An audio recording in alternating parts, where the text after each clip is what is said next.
Assalamualaikum warahmatullahi wabarakatuh. Selamat pagi anak-anak. Baik, pagi hari ini Bapak akan mengajarkan materi mengenai sumber daya alam. Baik, sebelumnya untuk memulai pelajaran marilah kita membaca basmalah bersama-sama.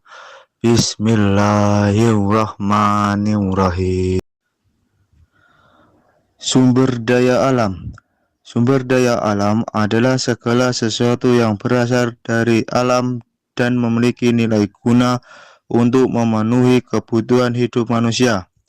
Sumber daya alam terbagi menjadi dua jenis berdasarkan sifatnya, yakni sumber daya alam yang dapat diperbarui dan sumber daya alam yang tidak dapat diperbarui. Jenis sumber daya alam. Sumber daya alam yang dapat diperbarui jumlahnya sangat banyak, hingga tidak terbatas. Contohnya seperti air, udara, tanah, tumbuhan, sinar, matahari, hewan, dan lain-lain. Sedangkan sumber daya alam yang tidak dapat diperbarui jumlahnya sangat terbatas dan semakin menipis setiap waktunya. Contohnya gas alam, batu bara, minyak bumi, bahan tambang, dan lain-lain. Sumber daya alam dapat terbagi menjadi dua jenis berdasarkan asal terbentuknya, yakni sumber daya alam hayati dan non-hayati.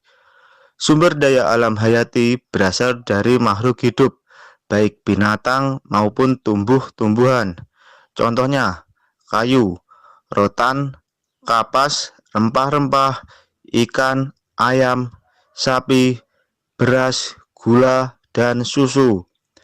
Sementara itu, sumber daya alam non-hayati adalah sumber daya alam yang tidak berasal atau terbentuk dari makhluk hidup. Misalnya, udara, air, gas alam, cahaya matahari, batuan, bahan hasil tambang, dan lain-lain. Manfaat sumber daya alam. Seperti yang diketahui bahwa sumber daya alam memiliki banyak manfaat untuk kehidupan manusia.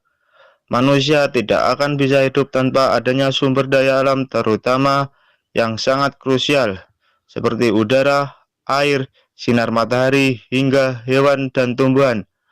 Adapun beberapa manfaat sumber daya alam adalah sebagai berikut. 1. Sebagai penghasil energi. Energi yang dimaksud dalam hal ini dapat digunakan sebagai pembangkit listrik, bahan bakar mobil dan motor, pesawat, kapal, dan lain-lain. Contoh sumber daya alam yang dapat digunakan untuk menghasilkan energi adalah batu bara, minyak bumi, dan gas alam. Kedua, sebagai bahan makanan.